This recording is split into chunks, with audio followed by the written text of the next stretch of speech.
जय महाकाल। जय हो भोले बाबा। जय माँ भवानी। जय माँ दुर्गे। आप सब लोगों ने देखा होगा कि हिंदू धर्म में बलि प्रथा का चलन कब से हुआ, इसके बारे में हम विचार करेंगे। और बलि में बकरे का ही बलि देने का जो प्रावधान है वो क्यों माना जाता है, इस पे हम थोड़ा विचार करेंगे।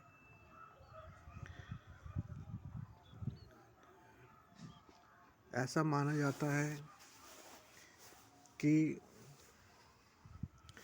दक्ष प्रजापति ने सती माता का अपमान किया। इतना अपमान किया कि सती माता ने अपनी आहुति दे दी, जान दे दिया। इतने प्रताड़ित किया दक्ष प्रजापति ने कि सती माता ने अपना प्राण दे दिया। तो उनके प्राण देने के कारण शिवजी महाराज ने दक्ष प्रजापति की गर्दन काट दी। फिर दक्ष प्रजापति, सभी देवताओं ने कहा इसको माफ कर दो। तो दक्ष प्रजापति को एक बकरे का सिर लगाया गया। जब शिवजी ने माफ कर दिया तो बकरे का सिर लगाया गया। फिर सती माता पुनर्जन्म हुआ सती माता का। यानी कि तब से ये प्रथा है। अब प्रथा का सही मूल्यांकन तो नहीं किया जा सकता कि कब से ये प्रथा है, लेकिन जहाँ तक मैं मानता हूँ कि बकरे की बलि तभी से दी जाती रही होगी। और बकरी का बलि सिर्फ देवी माता को ही चढ़ता है अधिकांशतः। और देवी माता को भैंसे का भी बलि दिया जाता है। भैंसे का मतलब महिषासुर जो था उसके नाम पे भैंसे का, महिषासुर के नाम पे भैंसे का बलि दिया जाता है। तो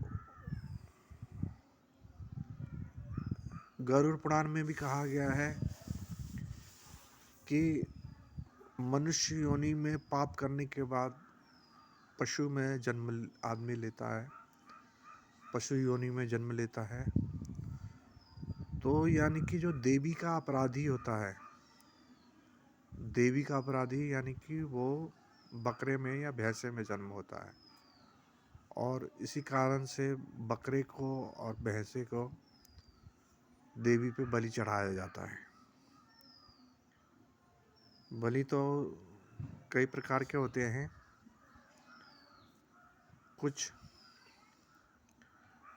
हमारे यहाँ नारायण बलि, गणेश बलि, लेकिन ये पूजा पाठ के हैं। इसमें कोई किसी का मतलब नाम है बलि, लेकिन इसमें पूजा पाठ किया जाता है इस तरह से, ये है। लेकिन बलि, पशुओं का जो बलि है वो मुख्यतः बकरे का और भैंसे का दिया जाता है, वो देवी माँ को दिया जाता है। तो मेरा मानना है कि जो इस जन्म में किसी स्त्री का अपराध करता है, किसी देवी का अपराध करता है, या फिर जिसके कारण किसी नारी का या किसी कन्या का अपराध होता है, तो उसका जन्म जो है वो भैंसे में और बकरी में होता है, बकरे में होता है। आप सबका क्या विचार है? और मैं तो मानता हूँ कि हर एक चीज़ का अभ्यास होता है। हर एक चीज़ का अभ्यास मतलब आपने देखा होगा युद्ध मैदान में सेनाएँ लड़ती हैं, तो सेना जब लड़ाई नहीं होती बहुत दिनों तक, तो सेना अभ्यास करती है लड़ने का। तो सेना अभ्यास करती है लड़ने का, तो जिसे एक्सरसाइज़ बोला जाता है, बार एक्सरसाइज़, तो उसमें सभी अब युद्ध का अभ्यास होता है। ऐसे ही आदमी को हिंसक प्रवृत्ति को बनाए रखने के लिए, शत्रुओं का संहार करने के लिए ये भी एक तरह से एक्सरसाइज है। फौज में कहते हैं ना कि शत्रुओं का कैसे संहार करें। हमारे अंदर इतना शौर्य भरा हो, हमारे यहाँ अंदर इतना जोश भरा हो, हमारे यहाँ अंदर इतना पराक्रम भरा हो कि हम अपने शत्रुओं का संहार कर सकें।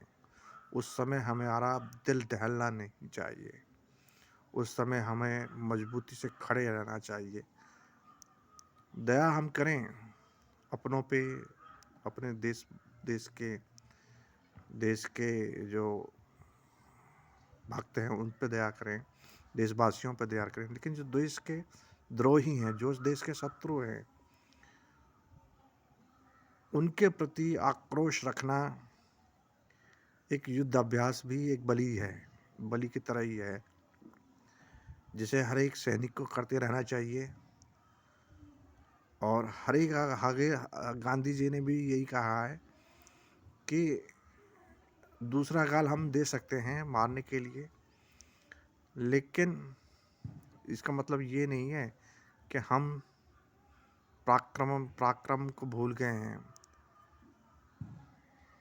हम अपनी शक्ति को भूल गए हैं, या हम इतने दयावान हो गए हैं कि हम शत्रुओं को भी छोड़ देंगे। हाँ, अगर हमसे कोई बड़ा है, कोई उचित बात कह रहा है, कोई हमसे ज्येष्ठ है, तो उस पे दया करेंगे। वो अगर हमें डांटेगा, प्रताड़ित करेगा, तो हम दूसरा गाल भी दे सकते हैं। लेकिन इसका अर्थ ये नहीं है कि हम शत्रुओं पे भी दया करेंगे।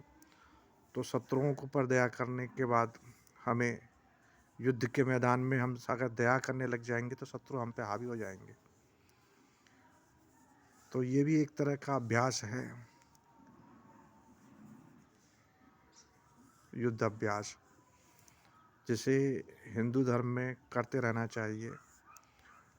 बहुत सी मान्यता हैं। शाक्त में कहा गया है, शाक्त में देवी जी को बलि चढ़ाया जाता है। देवी भक्त बहुत से होते हैं, कुछ शाकट होते हैं, कुछ मांसा शाकट मतलब जो बलि जिनको जो चढ़ाते हैं, और शाकट बोलते हैं उसको, और वैष्णव बोलते हैं उनको जो इन सब से दूर रहते हैं। तो हिंदू में दोनों ही प्रथाएं हैं, शाकट भी है और वैष्णव भी है। आप सबका क्या विचार है इसके बारे में बताइएगा। लेकिन मैं तो मानता हूँ, मैं देवी भक्त हूँ। हमारे यहाँ माता की पूजा होती है, कुल देवी की पूजा होती है, और हमारे यहाँ पे बलि प्रथा चढ़ाई जाती है, बलि दी जाती है, और हम देवी भक्त हैं। और मेरी विचारधारा यही है। आप लोगों की क्या विचारधारा है, कमेंट करके बताइएगा। जय माता दी, जय महाकाल, जय माँ दुर्गे, जय माँ काली।